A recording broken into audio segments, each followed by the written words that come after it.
இதுல தோத்துட்டோம், வந்தவங்க போலீஸ்ல மாட்டிட்டாங்கன்னு தெரிஞ்ச 3ஆம் நாள்ல தான் இந்த ஃப்ராடு பண்ணி இந்த கவர்மெண்ட் கிட்ட வாங்கியிருந்தோம் இல்லையா, கவர்மெண்ட் சொத்தை இவங்க சேல் டீட் வாங்கியிருந்தாங்கல்ல, இவர் விடுதலை பத்திரம் எழுதுறாராம்.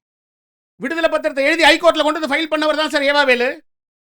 நான் கேட்கிறேன், கவர்மெண்ட் சொத்து நீ ஏமாந்து வாங்கிட்ட, இல்ல ஏமாத்தி வாங்கிட்ட, சொத்தே உனக்கு சொந்தம் இல்லை, நீ எப்படி விடுதலை கொடுக்க முடியும்? நீதிமன்றம் கேட்குமா கேட்காதா? உன் சொத்துல உனக்கு பங்கு இருக்குது, உனக்கு உரிமை இருக்கு, நீ விடுதலை கொடுக்கலாம்.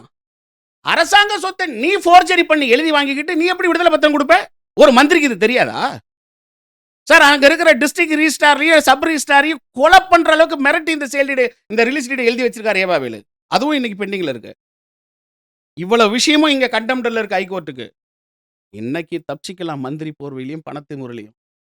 நீங்க கேட்டீங்க பார்த்தீங்களா, அண்ணா ஆட்சிக்கு பக்கத்தில் இருக்கக்கூடிய கலைஞர் சிலைய இந்த ட்ரஸ்ட்ல, ஏவாவேலு சரஸ்வதி அம்மாள் எஜுகேஷன் ட்ரஸ்ட்லையும் ஜீவாவேலு எஜுகேஷனல் ட்ரஸ்ட்லையும் அந்த இடத்த வாங்குறாங்க.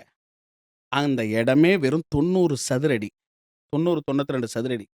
அப்போ இருந்த முருகேஷ் கலெக்டர், தாசில்தாரெல்லாம் சேர்த்து 250 சதுரடின்னு போலியா பத்திரத்தை உருவாக்குறாங்க. ஹைகோர்ட்டுக்கு வருது. இல்ல அதை அளக்க சொல்லி உத்தரவு போட்ட உடனே கலெக்டர் இல்ல வெறும் 90 சதுரடி தான். உடனே பிழை திருத்தம் போடுறாங்க 90 சதுரடிக்கு.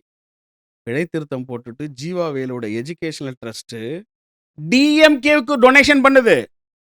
நீயே பிச்சை எடுக்கிற. நான் கேட்குறேன், ஒரு ட்ரஸ்ட் நடத்துறவன் என்ன பண்ணும்? ஐயா நான் மக்களுக்கு நல்லது பண்றேன், எனக்கு நிதி உதவி கொடுங்க, அதானே?